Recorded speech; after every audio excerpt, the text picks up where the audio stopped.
విలక్షణ నటుడిగా ఎన్నో అద్భుతమైన క్యారెక్టర్స్ చేస్తూ జాతీయ స్థాయిలో గొప్ప పేరు తెచ్చుకున్న నటులలో ప్రకాష్ రాజ్ పేరు ఖచ్చితంగా వినిపిస్తుంది. ఒకప్పుడు ప్రతి శుక్రవారం విడుదలయ్యే సినిమాలలో ప్రకాష్ రాజ్ ఖచ్చితంగా ఉండేవాడు. కానీ ఇప్పుడు మాత్రం ఆయన సినిమాల్లో కంటే ఎక్కువగా వివాదాల్లోనే కనిపిస్తున్నాడు.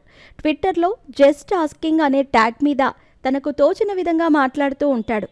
సమాజంలో ఏ మతం మీద దాడి జరిగినా వెంటనే స్పందించి తన గొంతుకను వినిపించే ప్రకాష్ రాజ్ హిందువులపై దాడి జరిగినప్పుడు మాత్రం మౌనంగా ఉంటాడని, అతను హిందూ మతంపై ద్వేషం పెంచుకున్నాడు అంటూ సోషల్ మీడియాలో ప్రకాష్ రాజ్కి ఒక చెడ్డ పేరుంది.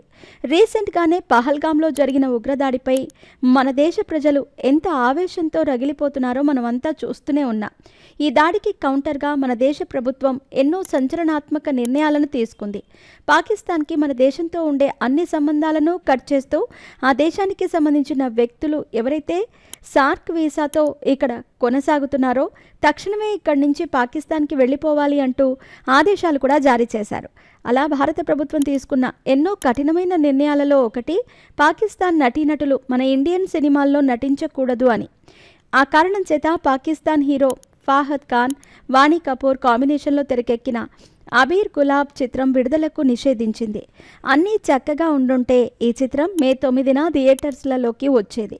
కానీ పహల్గాం ఘటన తర్వాత ఈ చిత్రాన్ని భారతదేశ ప్రభుత్వం నిషేధించింది.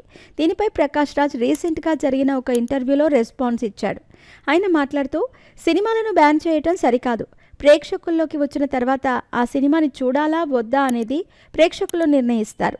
పాకిస్తాన్ నటుడు నటించినంత మాత్రాన ఆ సినిమాని బ్యాన్ చేయటం ఎంతవరకు కరెక్ట్?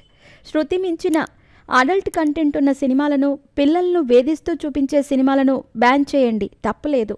మిగతా సినిమాలను నిషేధించటం కరెక్ట్ కాదు అంటూ ప్రకాష్ రాజ్ మాట్లాడిన మాటలు ఇప్పుడు తీవ్రమైన దుమారాన్ని రేపుతున్నాయి. అసలు వీళ్లకు మనుషులు చనిపోయారు అనే బాధ ఇసుమంతైనా ఉందా? ఇలాంటోళ్ళు అసలు ఈ సమాజంలో ఎలా తిరుగుతున్నారు అంటూ నెటిజన్స్ ప్రకాష్ రాజ్పై తీవ్ర స్థాయిలో విరుచుకుపడుతున్నారు.